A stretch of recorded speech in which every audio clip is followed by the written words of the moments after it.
A few months ago, Toyota previewed the all-new 11th generation Corolla. Even if the thought of a Toyota Corolla doesn't get your heart racing, this vehicle is very important to both Toyota and the compact car market. Toyota promised this new vehicle would have improved styling, better efficiency, and revised mechanics. It should be more exciting than a 0-0 basketball game. I mean, one look on the outside and it's obvious they've succeeded. But the question remains, is this Corolla just wearing a fancy new suit and underneath this sheet metal everything's the exact same? Or has Toyota really redesigned the whole car from the ground up? Well, it's time to find out.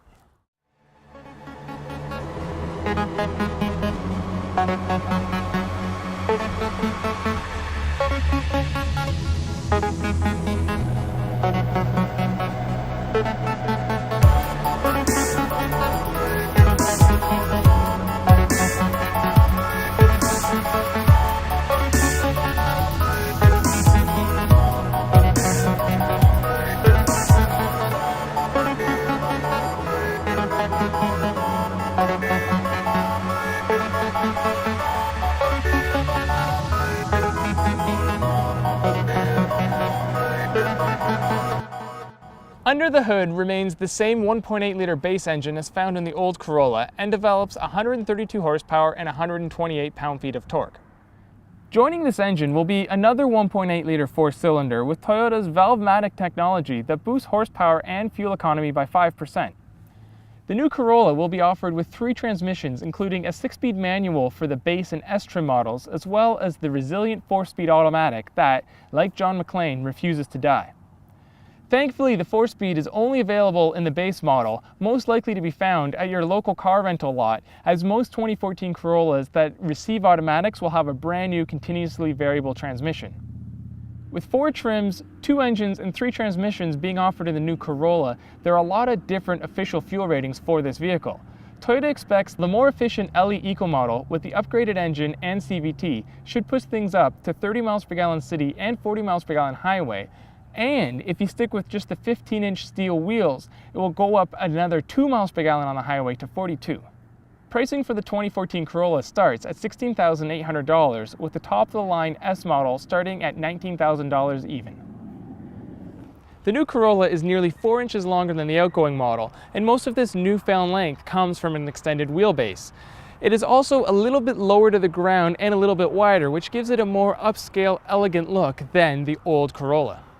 Standard on all Corollas are LED daytime running lights and LED headlights, which are exclusive for this segment. The S-trim adds an angry lower grille, which seems to be a theme with compact cars these days. The back end of the new Corolla, however, is not nearly as aggressive as the front end and could easily get lost in a sea of modern compact vehicles. Even with these optional 16-inch wheels, the Corolla looks out of proportion from the side angle, most likely due to that massive wheel gap front and back. Inside, the Corolla's makeover is just as dramatic as the outsides. A multi-level horizontal dash dominates the center stack, and overall the general layout of this interior is far more modern and upscale than the old Corolla. Now, I know that's not saying much, as anything would have been better than the old Corolla's interior, but Toyota has truly made an overall package that can rival anything in the compact car segment. The front seats are comfortable, and the materials throughout the cabin are a major upgrade, as most materials are now soft touch and the knobs and switches feel very premium.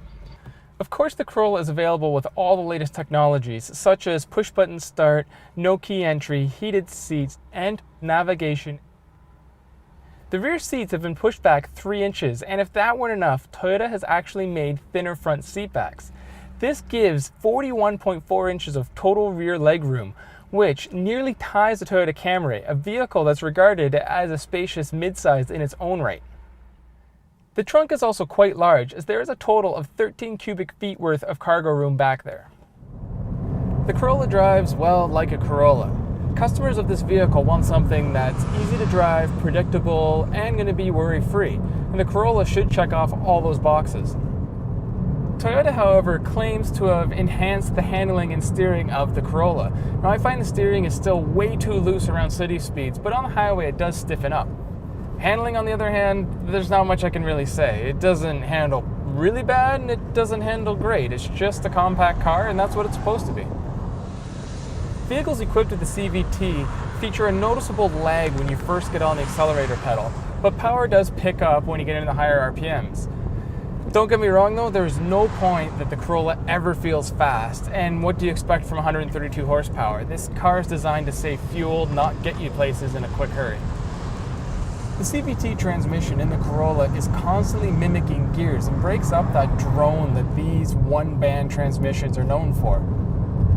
The Corolla S model with the CVT also has paddle shifters that allows you to mimic manual transmission changes, as well as a sport button that'll turn it into a close ratio 7-speed stepped gearbox. Corolla owners love Corollas, and as much as the manufacturer hopes to attract a new, younger buyer, the 2014 Corolla had to still be everything a current Corolla owner is looking for. Now the good news is, I do believe current owners will be happy with the new car. And despite Toyota's best efforts, it isn't the most exciting vehicle. However, younger buyers may be attracted to it purely on the technological aspect, which this car is full of. For more on this review and others like it, visit autoguide.com.